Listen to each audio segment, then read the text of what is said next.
Quand on parle de combustible nucléaire, on a souvent en tête une image assez simple. On sort l'uranium de la mine, on l'utilise dans un réacteur et puis ça devient un déchet. Mais ici en fait, ce n'était pas du tout une ligne droite, mais plutôt un cercle. C'est ce qu'on va explorer ensemble aujourd'hui, le voyage vraiment fascinant du combustible nucléaire. Voilà la grande question finalement. Une fois que ce combustible a passé des années à produire de l'électricité, qu'est-ce qu'on en fait?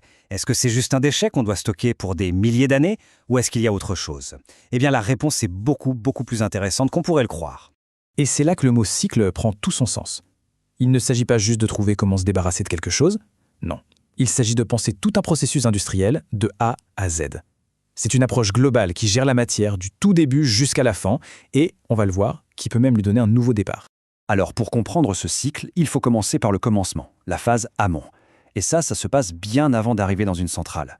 Comme pour beaucoup de choses, tout part de la Terre. L'idée, c'est de prendre une matière première brute et de la transformer en une source d'énergie qui est incroyablement dense. Ce processus, c'est une vraie métamorphose. On part d'un minerai, une simple roche, qu'on va d'abord traiter pour en faire une poudre jaune, le fameux yellow cake. Ensuite, via des procédés industriels assez pointus, on va enrichir cet uranium, c'est-à-dire augmenter la proportion de l'atome qui nous intéresse vraiment pour faire de l'énergie, l'uranium 235. Et enfin, on transforme cette matière en toutes petites pastilles qu'on enfile dans de longs tubes métalliques. Bref, c'est de l'ingénierie de très haute précision. Ok, donc le combustible a bien travaillé pendant 3, 4, parfois 5 ans dans le réacteur. Il a produit énormément d'énergie, il est maintenant usé et on le sort. C'est le début de la deuxième grande étape, l'aval du cycle. Et attention, son histoire est vraiment très loin d'être finie. C'est là que sa gestion sur le long terme commence. Il faut imaginer que, juste après sa sortie du réacteur, le combustible est une véritable fournaise radioactive. Impossible de le manipuler ou de le transporter tel quel. La première étape, c'est donc de le laisser refroidir. Pour ça, on le plonge pendant plusieurs années dans de grandes piscines. L'eau a un double rôle. Elle le refroidit et elle sert de bouclier hyper efficace contre les radiations. C'est seulement après cette phase, qui dure quelques années, qu'on peut commencer à penser à le déplacer. Et ce transport, ce n'est pas une mince affaire. On utilise des containers spéciaux qu'on surnomme des châteaux. Ce sont de véritables forteresses roulantes conçues pour résister à des scénarios catastrophes, des chutes de plusieurs mètres de haut, des incendies à des températures infernales, une immersion complète sous l'eau. L'objectif est simple, le confinement doit être total, quoi qu'il arrive, la sûreté avant tout. On arrive maintenant au moment clé, celui qui fait qu'on parle vraiment d'un cycle. Au lieu de se dire, bon, ce combustible usé est un déchet final, il y a une autre voie, celle qui a été choisie par la France notamment, le retraitement. C'est l'étape qui permet littéralement de fermer la boucle en allant voir ce qu'il y a vraiment à l'intérieur de ce combustible usé.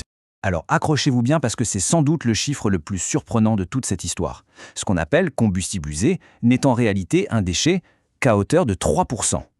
Oui, seulement 3%. Tout le reste, c'est-à-dire 97% de la matière, est composé de matières qui peuvent encore produire de l'énergie. On y trouve 96% d'uranium et 1% de plutonium. Ça change absolument toute la perspective, n'est-ce pas?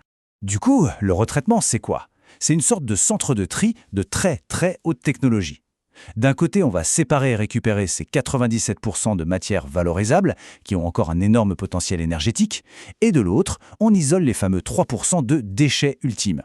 Ce sont eux qui sont très radioactifs à court terme, mais en les séparant, on gère un volume beaucoup plus petit, et leur dangerosité diminue bien plus rapidement.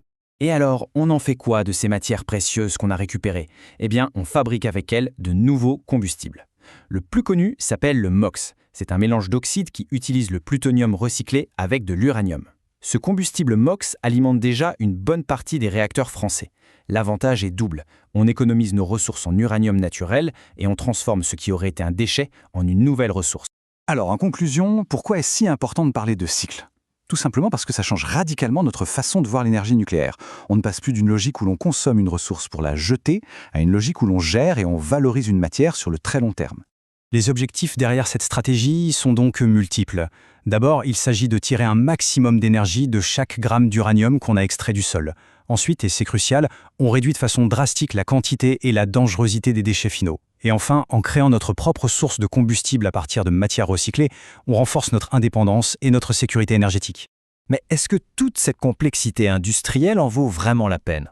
La réponse tient dans ce chiffre absolument vertigineux. Pour un même volume de matière, la fission de l'atome libère 50 millions de fois plus d'énergie que la combustion chimique, comme celle du pétrole ou du charbon. C'est cette densité énergétique phénoménale qui justifie de mettre en place un cycle aussi sophistiqué pour en exploiter tout le potentiel. On termine donc sur cette question. En réussissant à valoriser la quasi-totalité de la matière et en réduisant au strict minimum les déchets ultimes, cette approche en cycle fermé propose une vision à très long terme pour le nucléaire. Alors, est-ce que c'est ça, la clé d'une énergie nucléaire vraiment durable? La question est posée, et elle est au cœur des stratégies énergétiques pour notre avenir.